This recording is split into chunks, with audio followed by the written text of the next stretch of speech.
ticklish business any way you look at it. Come on, we'll stick together.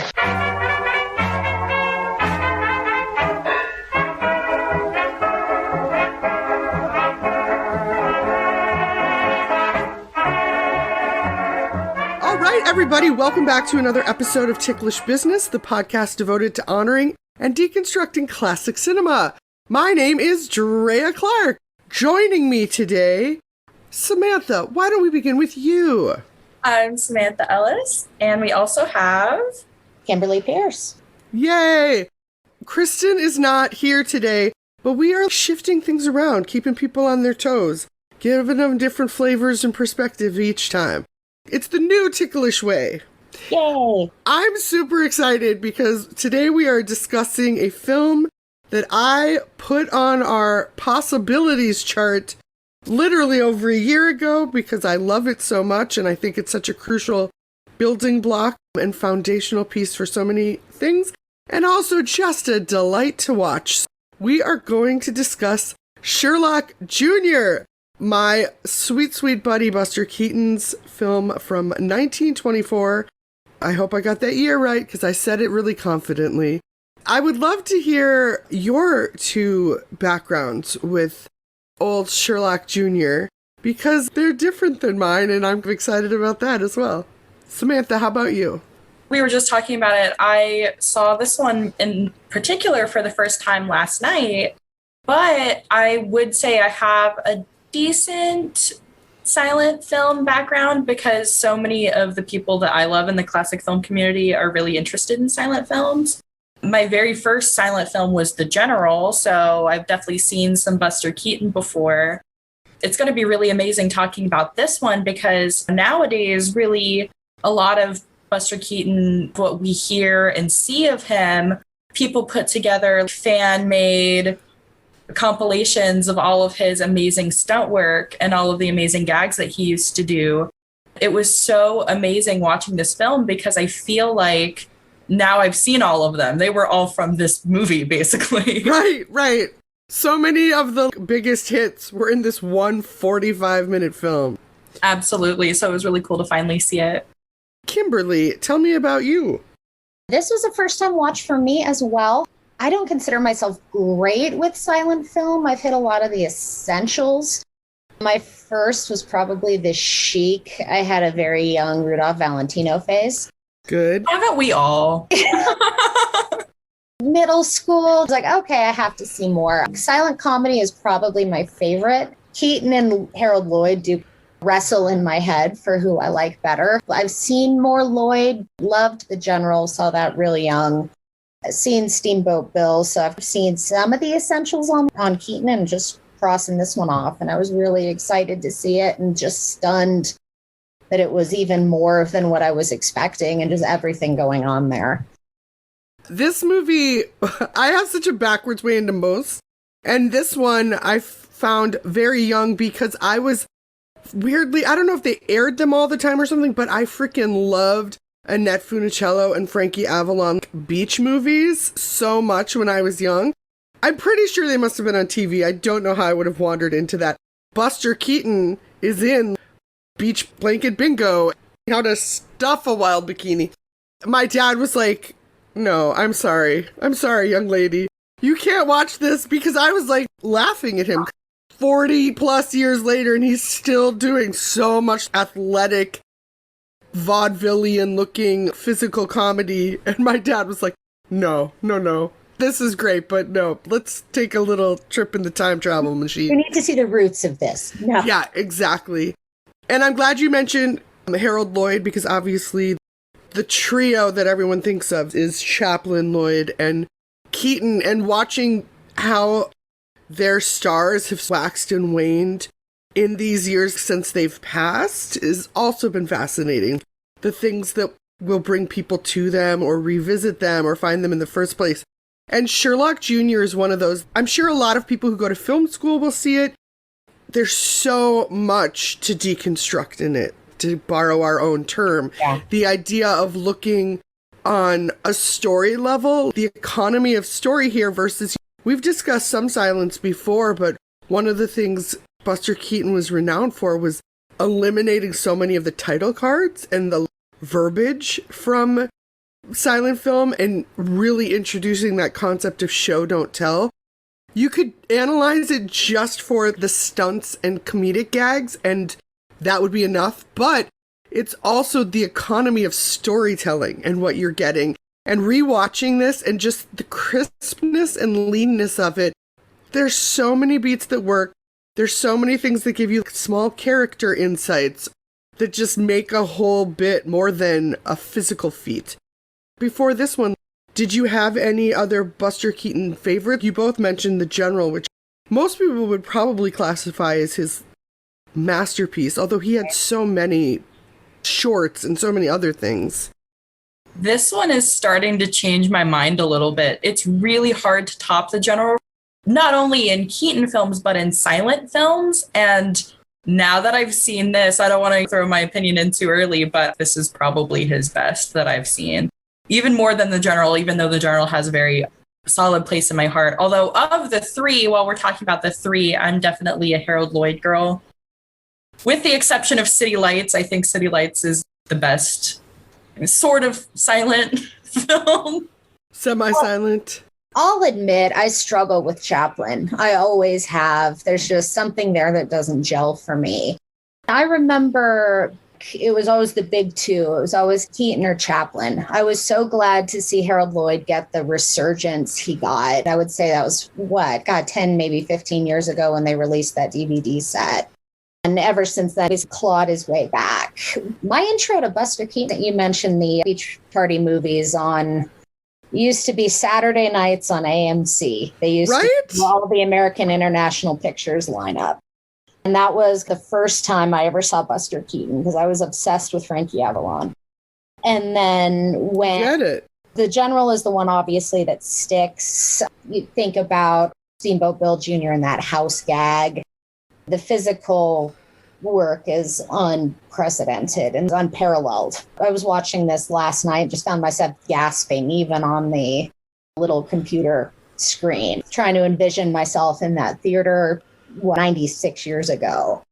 That just cemented just how I felt about this. I'd love to see more because I've kind of seen those three for Keaton now, but I don't have much of a great knowledge into the other works in the silent era.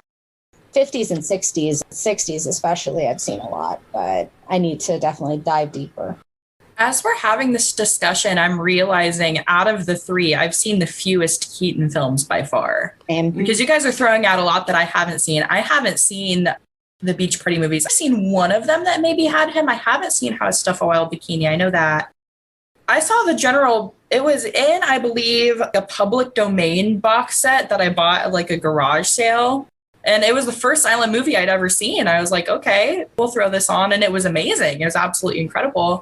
But from there, I moved on to other actors and other eras.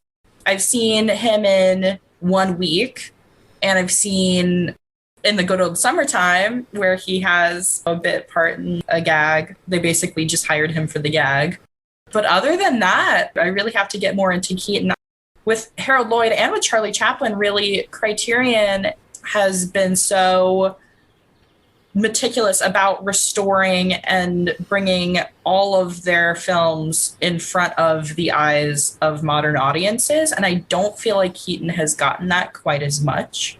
Although I will say I saw the restoration of Sherlock Jr. I don't know if you guys saw like the newest of the new version when you guys watched it, but the one that I saw was amazing. One of my favorite stories about his work being restored is that the house that Buster Keaton bought, I'm going to say in the 30s, when he's had some ups and downs. He had a large battle with alcoholism. But the house that he built and then ended up losing, James Mason bought and found a bunch of old prints in it, including Sherlock Jr., and was part of handing those over and getting them brought back to life, which I always think is such a funny. I say this all the time in my own work in LA, that it's small town LA. The amount of times here that you'll run into someone who's connected to someone in some way. It's the world's smallest town. To me, that was such a fun fact. Sure, who else is going to buy your house but James Mason? If there weren't already enough reasons to love James Mason. Right. Samantha, I will say for the beach blanket ones, he is also very much just trotted out for some fun things. Obviously, he's much older than them then, so it's these little blips of him rather than the full force. It's a testament to silent comedy. It looks to what they're hearkening. It's like, oh, look at this guy. Remember him? And then he does one thing and then you don't see him again. That definitely sounds like in the good old summertime. It makes sense because even watching the silent films, he doubled for a lot of the other people doing these stunts. So it would stand to reason that in films after that, that they would want to use him for his incredible stunt work abilities. I've always found it fascinating. There's a lot of directors that you can look at and see a very clear Buster Keaton influence. Wes Anderson is one that people mention all the time, especially with the absurdity of comedic gags, just framing in general. But to me, Buster Keaton, the person that most emulates him, was Jackie Chan. The idea of Buster Keaton as this physical presence who was also a director. He was handling the vision of things, and Sherlock Jr. is a perfect version of this from tip to tail, as they say. Every part of it is a machination of his brain, and that he is also the performer. And by that, I mean also doing all of these stunts. There's so many things in this that I'm like, they would never let the lead do that now. Are you kidding me? He puts himself at such physical risk and has such physical damage to his body. I will say, too, that if you haven't, Peter Bogdanovich directed a documentary on Buster Keaton a couple years ago called The Great Buster, a celebration. I was lucky enough to get to premiere it at LA Film Fest. Peter came out and did the Q&A and was wonderful and gracious. Anyway, it's got a lot of this background. It also has a lot of modern people talking about the influence of him, which I always like to see that because I feel like we can pick up on it in all movies, literally said from the last 100 years, basically. But hearing them say it and acknowledge it, I just find it wonderful. Sherlock Jr., to anyone who hasn't seen it, though, again, it is pretty readily available. There's even a restored version on YouTube. I had also watched, there's a version on Prime that you can see if you get a login. It's another account. It's out there and accessible, and I do think it is well worth people watching. Not to lead with the review, but I will lead with the review because it's such a short film. Just get in there. So it's following this young man who is a projectionist at a movie theater and is pursuing this young woman in trying to woo her. He's short on funds, can't do much, but he's a good guy. He's chock full of integrity. When he's trying to woo her, the other suitor is, you guys, not such a good guy. And we know that because he's tall and has a mustache, like all bad guys. The bad suitor steals a pocket watch and then basically tries to set Buster up for it. But all of this is explored in a fascinating way, almost Wizard of Oz type. Like you set up all these characters that you recognize in the real world time of this. And then Buster goes back to his job. He's kicked out. He's banished from the family. The girl won't see him. He goes back to his job at the movie theater and basically falls asleep while projecting a movie and then enters into a movie himself where all of the characters we've seen from his real life are now playing fictionalized, heightened versions of themselves. And he is now Sherlock Jr. because, of course, when we met him, he is reading a book literally titled How to Be a Detective. In case you were wondering what his interests were, that's it, detecting. The setup of this is so shrewd. It's so fun and smart because you get the real life stuff and the goofiness there. And then because so much of this story is in this fantasy world, it allows for a lot of those absurdist twitches that might remove you from story if you were trying to tie them to reality. Was the framing of this familiar to you guys, or was it a surprise for you? He literally leaps into a movie screen, Purple Rose of Cairo style. I knew that it was a movie within a movie premise. Sitting here thinking about it now, I'm drawing almost comparisons to Singing in the Rain, The Dancing Cavalier. Hit on the head and find yourself in the movie. See them pulling from that. I knew that that was coming. What I was amazed watching it is how visual, like you said, you have this intricate lead in and this intricate story, but there's so few title cards, and how brilliantly that narrative is crafted. They don't give you too much in terms of text, but yet you know exactly who this guy is, you know everything, and then you're just plunged right into these visuals. Those charming little character moments. The one that leaps out to me, it just made me laugh the first time I saw it. He's sitting with the girl. I think he gives her the ring, and she goes to look at the ring, and it's so tiny, he hands her the magnifying glass. That he pulls out of his pocket. Yes. It's like, okay, so now we know him, we know her, we know all of this, and just this one little tiny moment. And it's so adorable because she tries to look at it up close with the magnifying glass, and then he pulls away her hand. Like, no, okay, look at it from far away, but with the magnifying glass. Yeah. It's so adorable. Once you're plunged into that, once he falls asleep, everything happens, and he's directed this, he's crafted this, and they're doing such fascinating stunts that it just flows you right on through. It's such a short movie already, and it felt like it just flew. It feels like a 7-minute movie. It goes so quickly. I'm glad that you brought up her and her reaction to the diamond, because I think that's another thing. And I have no need to pit any of these actors against each other, but it's something I find with Buster Keaton, similar to Harold Lloyd, more so than Chaplin, is there's a sympathy to him. And Buster's is interesting. He came from a vaudeville background. Both of his parents were vaudeville actors. He started on the stage with them from birth. The joke of it was that basically his father was beating him up and throwing him around. Apparently they had a suitcase handle sewn into his clothing on stage, and his dad would just pick him up by the handle and throw him. Buster, as a child, found that the biggest laughs came, even though he really enjoyed the physicality of it. The audience didn't laugh when he was laughing and smiling. They laughed when he had the stone face. That's his whole nickname. And it's still fascinating that you feel like you're in on it, that you know that he's doing a stone face for a comedic effect. It elicits sympathy in a way that if it was someone who had just a taciturn expression would not. So when he's courting her, you've already watched him for a while. His whole thing is trying to find enough cash that he can buy the fancy box of chocolates for her. So there's so much endearment to what he's doing. You want the best for this guy, and being able to establish that kind of sympathy is crucial, and it's not always easy, especially if he's the goofy guy or the guy that's digging through trash. There's plenty of things here where your brain wouldn't automatically make you rooting for him as the romantic hero, but I think you do. I think you see him and get a sense of sweetness, and you're like, oh, look at that little ring he gave her. Look at his magnifying glass. Yeah. In all of these films, you side with him, start out right at the beginning in that theater, and the poor guy's just buried in garbage.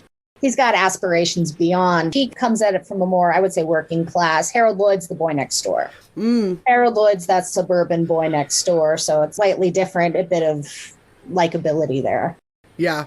As you guys were mentioning, just the fact that time isn't on his side in this, and that he captures the audience's attention and really just our awe and interest in such a short amount of time is so amazing. He's so compelling in every second of this film. And one of the things that we sort of touched on earlier that I'm realizing the more I watch Silence is how few interstitial cards are used. As you guys mentioned, he probably uses the least. Oh, for sure. I remember watching in something else that the average during the silent film era was around 240 title cards. And in this one, I'm going to say 5. He uses just a handful of them. And when you think of what he's using them for, one of them is entirely for a joke. I read it, and it's also funny because he's someone who's very actively was like, I don't want to rely on that for the humor. And yet there's still a whole title card that's just in there with the joke in it, so much so that I laughed out loud, and now I'm kicking myself for not screenshotting it so I could quote it directly. Also, there are some really complicated story issues here going on that he's managing to do without these title cards. There's many modern filmmakers who struggle to convey a dreamlike state. With Sherlock Jr., we see Buster. He's gone through this whole thing with the girl and her father and this pocket watch. He's dejected. He's back at work. And you see him fall asleep on the stool by the projector. And from there, it's just these choices of some really smart in-camera practical effects that show his spirit leaving his sleeping body.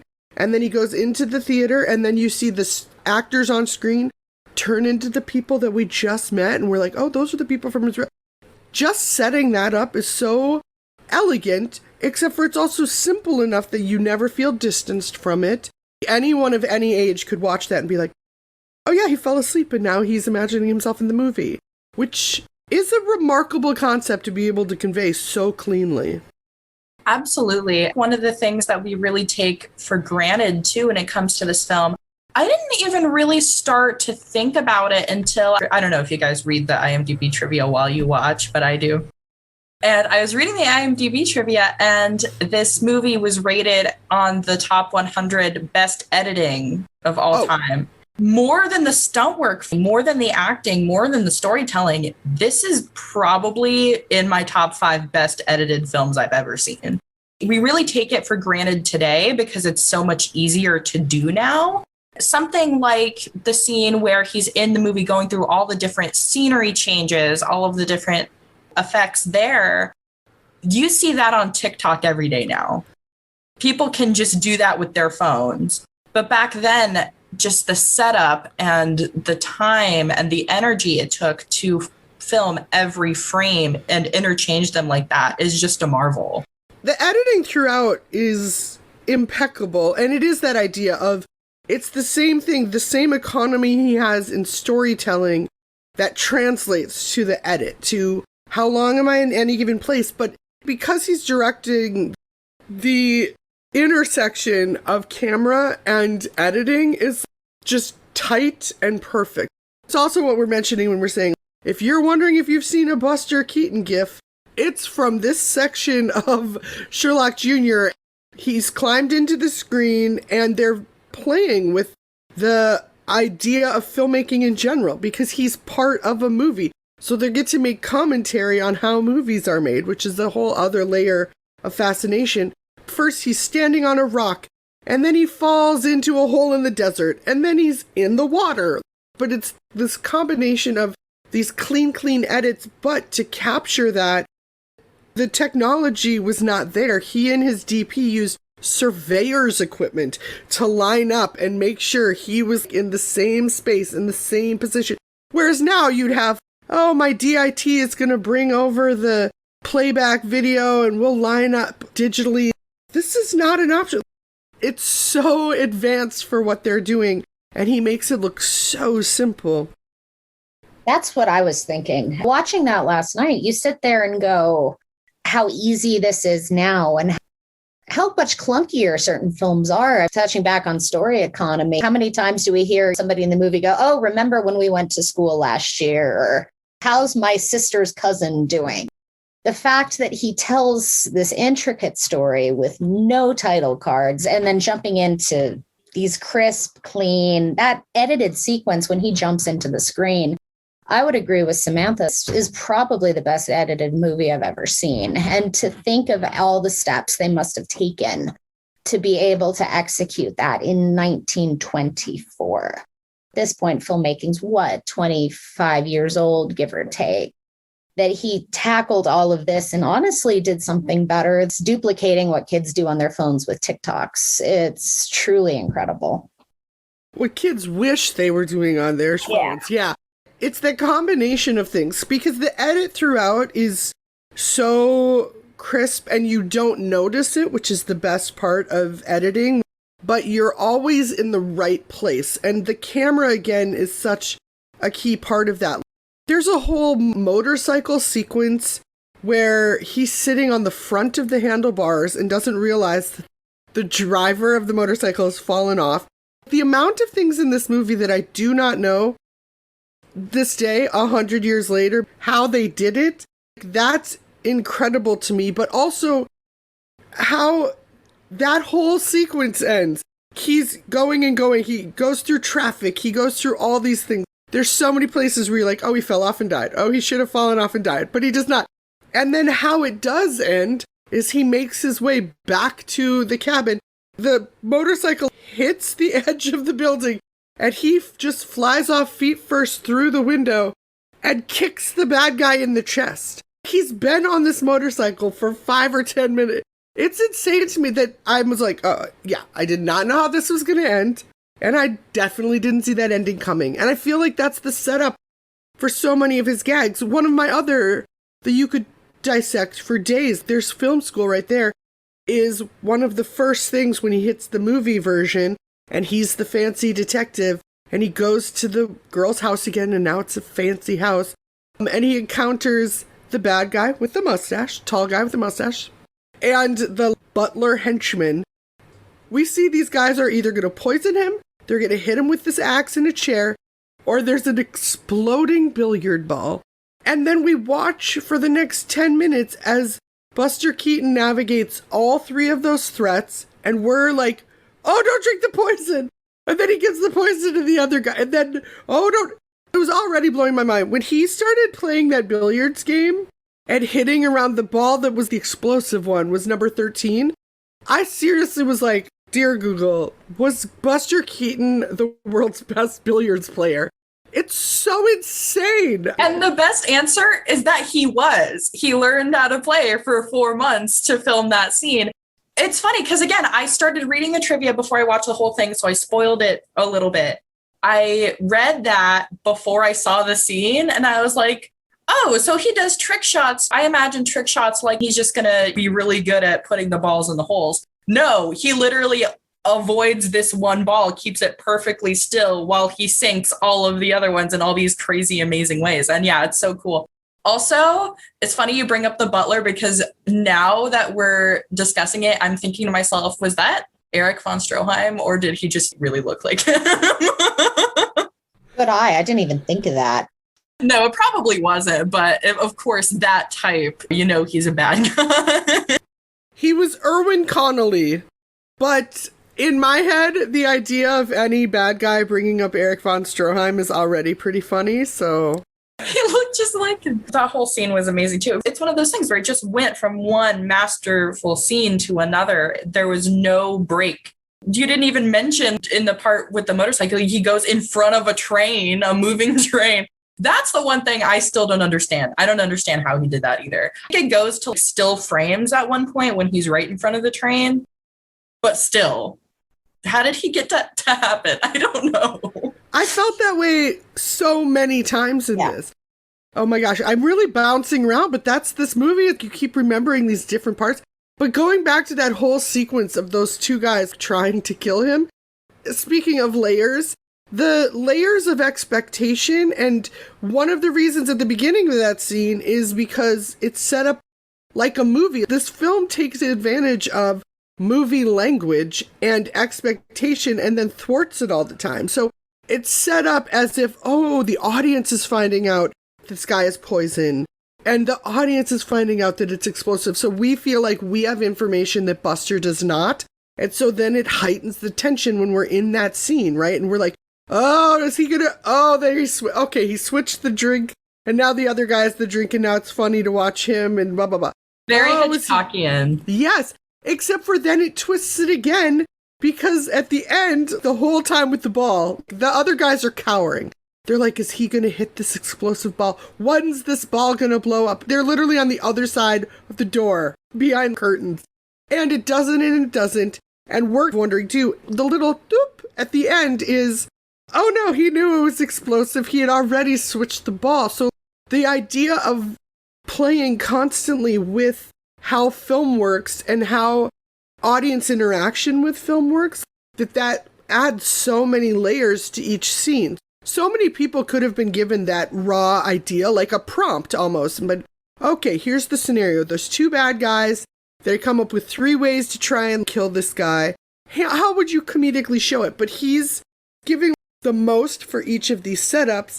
but also subverting expectations while also playing with the idea of how cinema gives information anyway. My mind blown all the time.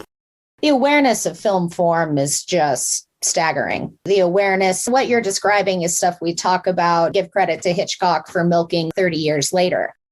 This is coming at the very beginning, and we're showing just how all of these ideas that we take for granted now in cinema comes from somewhere. We're starting at the ground up here. This is one of the greatest comedies ever made. I'd argue probably one of the most intelligent in terms of that story crafting. And it's coming in 1924. Everybody talks about the auteur theory and they attribute it to Hitchcock or other directors from the golden age, when here you have Buster Keaton directing and doing the stunt work and starring everything, basically. And nobody really calls him an auteur. It's something to think about. Yeah, shame on them. I love that, other than he's so good at the stunts, but what he's asking of people, if he had asked other actors to do that, we would think he's a nightmare, because he's putting himself in such harm's way. So that he does it to himself, you're like, oh, you're just crazy. Okay, you're an artist. You know what I mean? It would have been very easy for him to have just been like terrorizing actors.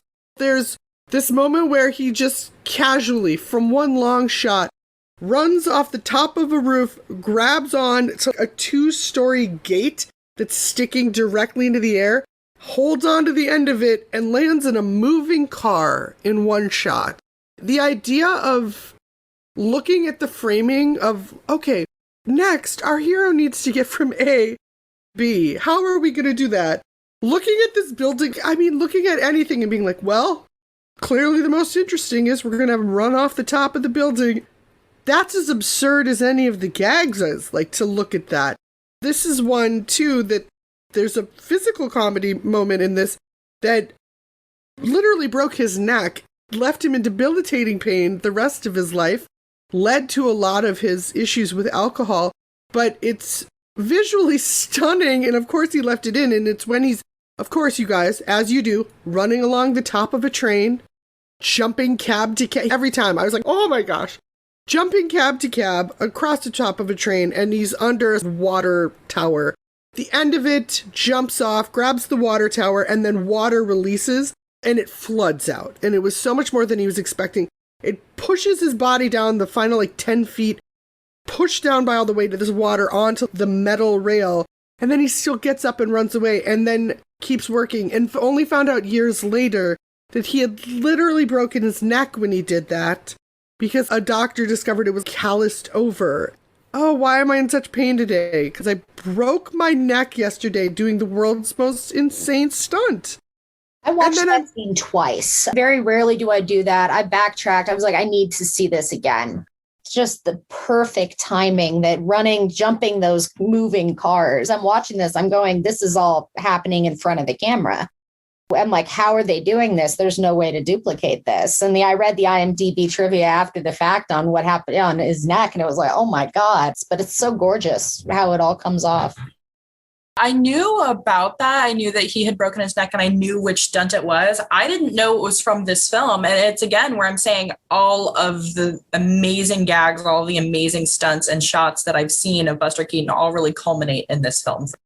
It's absolutely insane. The fact that he would leave it in is a huge testament to the kind of person he was. That was his true strength. Stunt work is really underrated nowadays. A lot of people have been saying that there needs to be a stunt work Oscar, which I agree with. Not only the fact that he did these stunts, but the fact that he orchestrated them. Like you were saying, Drea, where it's like he plans it out. He's going to get from point A to point B doing this. And he was really, I don't want to say the only person at that time, but definitely the most prolific person at that time who thought things through so meticulously in that sense of stunts. And that's why they used him later on in movies like In the Good Old Summertime and those beach party movies, because not only was he the only person able to do those stunts, he was the only person who could think of them. That's such a great point. It's one thing to have the vaudeville background and have those roots. And I think one of the most vaudevillian stunts in this is this moment where he's walking by and there's someone standing with a suitcase, and then he dives. It looks like he dives through their torso, through this open suitcase, a fence. I also rewound that and was like, what? It's like you're breaking down magic tricks. I'm sorry, now I'm just literally listing things, but there's another thing that I was like, what just happened, which is when he's going to be running away, he sets up a frame that has a suit, like an old woman's clothing in it, puts it in the window, and it's like, why in the world would you have what looks like a frame with this very carefully arranged garment? And it means that when he jumps out the window with these bad guys in hot pursuit, within nanoseconds, he's in full costume, disguised as an old woman. And I was like, what just happened? And those are the setups. You can have that background, but it's the ingenuity with how he's approaching each of these things. It's a specific, distinctive brain and way to have the artistry of what he's doing, because you're not getting that from everyone. No one else is looking at like, okay, so in the next scene, we need to have him exit, be able to hide really quickly. What are some fun, inventive ways we can do that? I can't even think of those monkeys that are going to type out all of Shakespeare.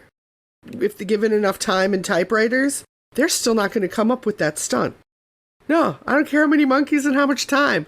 That kind of stunt comes out of one kind of brain. It's just every single scene is like that. Every single scene has to have something to make it better and better. And normally movies get a couple of those total the movie. I'm glad you mentioned that one where he leaps through the suitcase. It seems like it would be probably simple setting it up, but how they executed that, I stopped and watched that, I think a second and a third time myself, just because it's so gorgeous and so smooth. I was leaning in real close. I'm like, okay, what's he doing here? It's amazing that Dre, you bring up his vaudeville background, because watching this film, one of the biggest surprises for me, it was a really pleasant surprise, because when I saw this, I didn't really know all that much going into it. I thought it was just like a Sherlock Holmes spoof. I didn't know anything about the movie within the movie or anything like that. But watching this, I saw his dad, Joe Keaton, and that was really cool because he was a vaudevillian himself. Buster came from that background. And so a fun fact, I don't talk about it enough on the podcast, I would say, but Joe Keaton was the first grave that we marked, Jessica Wall and I, as part of our grave marking project. So seeing him on screen after marking his grave and doing all the work for that was really amazing. And it was something that I didn't expect. Yay! I love that we have that connection. And good for you, Samantha. I wasn't directly involved in that one, but I was like, wait, we as an organization did that. That's so cool. It just goes to show that that kind of cause and that thing that we're doing is like, wow, we're paying tribute to these actors who starred in these movies that we love. Yeah. So that was really cool. I just had to throw that in. And Joe Keaton in this, he plays the father of the daughter that is being pursued by Buster's character. And even that, he has a whole little arc. He has this thing where he has tears rolling down his face because he's made a mistake. And that's one of the other things, too. It's very easy to look at this film like I've just done and literally just list stunt after stunt and gag after gag. But there's also the framework of the story is as rock solid. That's what supports all of these gags, that it's so cleanly set up. You get this whole emotional whirlwind because it's not just like, oh, he's trying to win the heart of a girl. And normally the simplest story there is just, he's going to impress her with all of these gags, right? But instead they set up, oh, he's been accused of something he didn't do. There's so much complexity of it.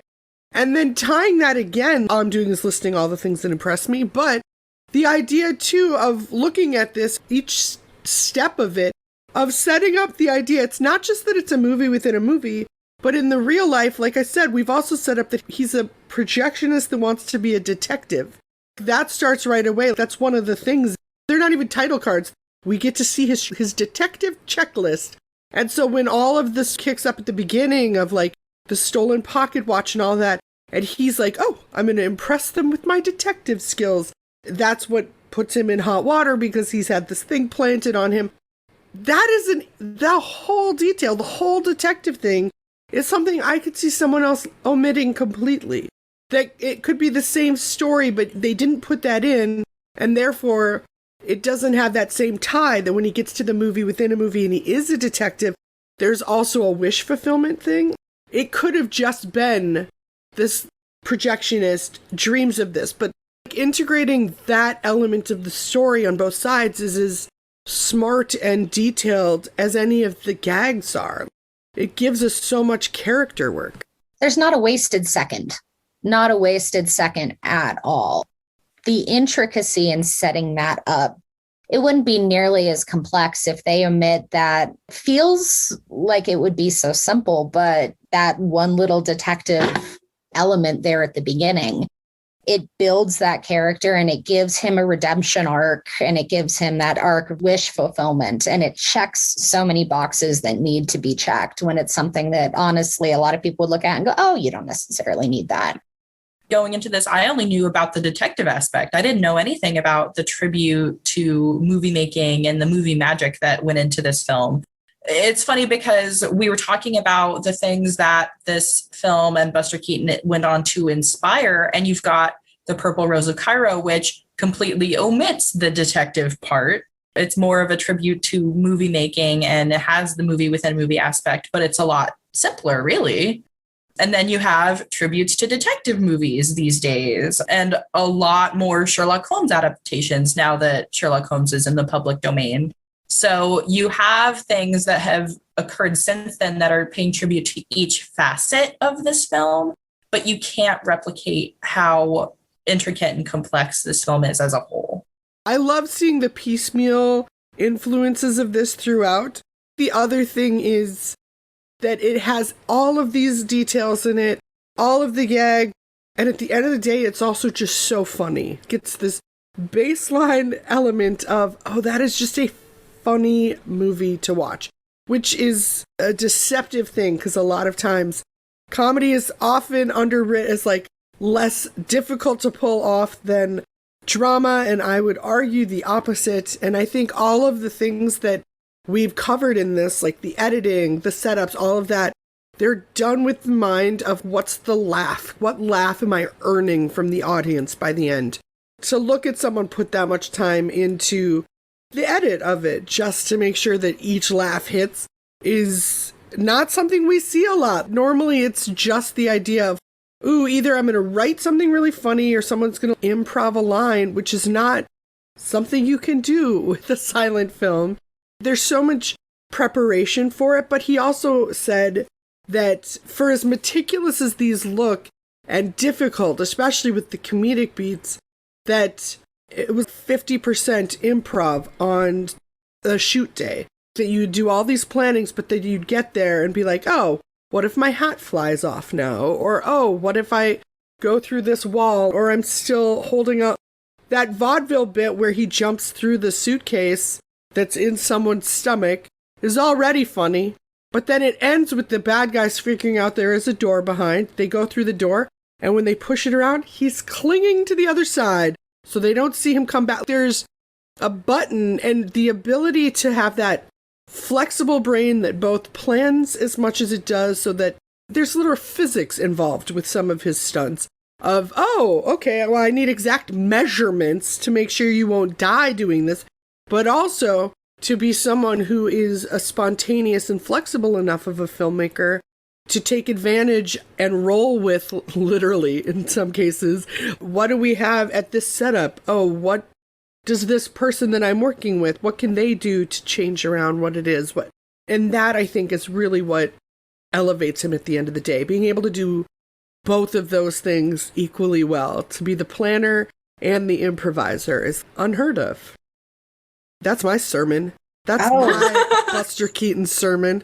Mentioning the physics, I mean, the lack of ability to not die. The train made me gasp. Even before, when he's jumping, there's a sequence where he's following the bad guy. And he's standing right next to a stationary train, and one comes in behind him. The two trains hit, and he's maybe 4 or 5 inches away, in theory, from those two trains. I sat back and I gasped. Or thinking the joke in Steamboat Bill, the one that everybody see, the gif where he's in the middle of the falling house, we're smack dab in the window. The intricacy that goes into crafting these stunts and the work, but yet it feels I used the term improvisational masterfulness on something else earlier, and it feels like it's just coming together on the spot. But the work that went into all of this work, he was truly a master of his craft. And one thing that I feel like we don't take into consideration a lot too is this is back when movies had a very short shelf life. Mm-hmm. This is back when the people who were putting all of the effort into this film and making this film and releasing this film thought that it would be forgotten about in 5 years. They didn't think that these movies would have any lasting impact. They didn't think movies in general would have a lasting impact. And here we are, literally almost 100 years later, talking about it and going through it scene by scene. And I think that that says a lot. And the irony, of course, is this was considered one of his first failures in that it did mediocre box office. It got mixed critical reviews. Some of his reviews were like, there's too many gags and stunts. Embarrassment of riches. How bad for you? Everything I saw was a rave. I read Luella Parsons just fawning over it. And that was what amazed me, was how much she loved that film. Can you imagine being any person in 1924 and having this movie come out and not going to see it? Can you just imagine? No, I cannot. But it made less than 3 Ages, which I think was his previous film. It had mixed reviews. It did get some glowing ones. My favorite was a negative review from Picture Play, which wrote that it was devoid of ingenuity and originality, which is, Picture Play. I find this interesting in that he was therefore sort of despondent about, okay, I don't like that one, because it was the first thing that he had done that didn't get a ton of response, and of course has won all of these people over now. In looking at Buster's later life, I find him as fascinating real-life figure as he is an artist. One of the few romantic trajectories that did bum me out entirely, because he had what looked like a very difficult first marriage.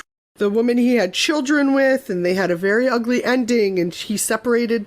She kept him away from his son. Constance Talmadge's sister is who he was married to, who even changed their last name to Talmadge, the boys did. So he went through all this. He went to rehab and married a nurse for 2 years. He was like, I don't even remember the wedding.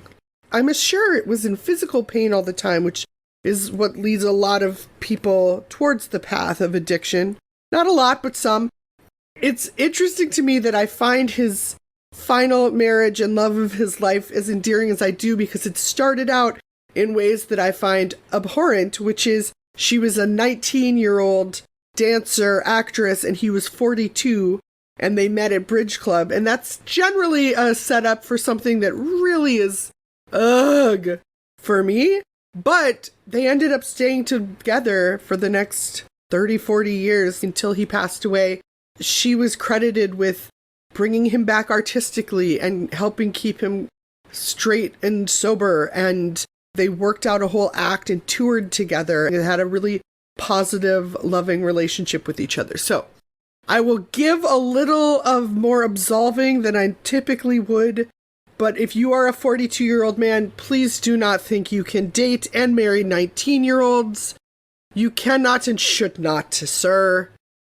In this case, I'll give a small pass to Eleanor Norris, and she's the only one. She's gone now, so you don't get her. Any closing thoughts on this movie? It's very funny that we just talked for the length of time that the entire movie runs for, and I could still talk, but really all I would just be doing is and what about that time?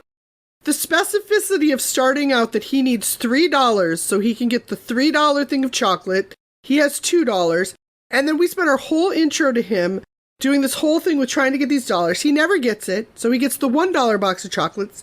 He puts a 4 on it. He puts the number so it looks like it was $4, which is a sweet touch when he does it. You're like, aw, you cheeky little dork. And then that exact amount is what bites him, because that's the amount that this pocket watch was pawned for. And they're comparing it. There are so many great choices in this movie that I'm constantly amazed by on every level. One of the reasons why a lot of classic film fans, when it comes to oh, what should my kid be started off with? What should I show to my child? They start with the silence because the reason why they do it is the movie magic that's involved in creating these and the simplicity of them marvel us all like we're children. We could literally talk about this for part of it we have like we're 8-year-olds. Oh, remember the time he did this? And he went into the movie. It was so cool. That's exactly how it makes us feel. There was a tweet going around, and pardon me, I forget who tweeted it. Those movie experiences where you find are magical. Watching this last night, I can literally say I have not sat through a movie where I've sat there and go, I need to watch that again. This was so cool. I need to look at just how this is magic. This is delightful. I need to watch this to understand it. And that fit it. And I think you're exactly right, Samantha. This is storytelling at its purest, storytelling at its finest. You don't need to read that much, and it's still accessible. It meets you at your level, and it's so finely tuned, so finely crafted. It's masterful. I also think it's the perfect example of a film to give someone who either thinks of silent film as not being accessible, or that even more annoying and broader old films. Old films, they're slow. I don't get them. I dare someone with modern eyes who hasn't seen an older film, aka anything, before 1990? I don't even know what they mean by that anymore. But 1977. Right? Since before Star Wars. I dare them to watch this and be like, I'm sorry, what is this? What's in this movie that you don't like in other movies currently? I taught a music video production at USC for 13 years, and now can't believe I didn't show this in its entirety, although it might have been hard to get away with in a music video class. But so much to learn. I'm so glad that we talked about it and that you guys had such good responses to it, as I knew you would, because, impeccable taste and all. That's the thing we all have in common. It makes me want to discover more Buster Keaton films. That's all there is to it. I hope that's what we do. I do want to point out, as we wrap up, I meant to do this at the beginning, but Kimberly has been doing such wonderful stuff on our website, so I highly recommend people check that out. Kim, do you have any highlights, and do you want to tell them our URL and what's up there recently? We are at journeysinclassicfilm.com. As of recording this, I'm hard at work at TCM Film Festival stuff. I'm bringing the love for the classic TV people. So I have my What's on TV series coming up every other Friday. I go through the TV lineup in 1965. At the moment, I'm on Wednesday. And I go through what's on TV and looking at, okay, so Gilligan is on this night. Oh, look at what was on this other network that we've never heard of. Why was that? Oh, because it was up against Gilligan. Lots of reviews. I have tons of interviews coming up, have a backlog of those. So stay tuned for those Ticklish Business Web exclusives. Swing by and take a look. Nice. And where can people find you for your stuff? I am at Twitter most regularly at kpure624. I also try and update my Instagram, but I'm not as good at that. kpure624 as well, and Letterboxd kpure624. Consistent branding. That's what we want. Nice. Exactly. And Samantha, where can people find you? And include your Twitter so they can also go through your recently concluded Battle of the Blondes, a worthy endeavor that they should check out. Where can people find that? I am also most frequent on Twitter at Classic Film Geek. And yes, I just concluded the Battle of the Blondes. It was a March Madness bracket in April of all of the old Hollywood blondes. And drumroll, Carol Lombard won the whole shebang, as she should. She's amazing. You can find my blog at musingsofaclassicfilmaddict.com. I've got some Cooking with the Stars posts over at classicmoviehub.com. I'm Drea Clark. You can find me at the Drea Clark on Twitter, where I am also a very sporadic, more of a lurker and a watcher, but I'm there, so you can find me. And then I also host a contemporary podcast on Maximum Fun, which is currently called The Untitled Iffy, Drea, and Alonzo Project, because we are renaming. That closes out this edition of Ticklish Business. You can find our podcast on Twitter at ticklish_biz with a Z. If you are listening, then you've probably already figured out where you can download our podcast, but it's everywhere, and we would love to get some reviews from you on Apple specifically. So if you could give us a nice little 5-star review, that really helps drive people to us. And then you can get exclusive pins, early episodes, entirely new shows on our Patreon at patreon.com/ticklishbiz. All right, so that's everything for today. Have a good one.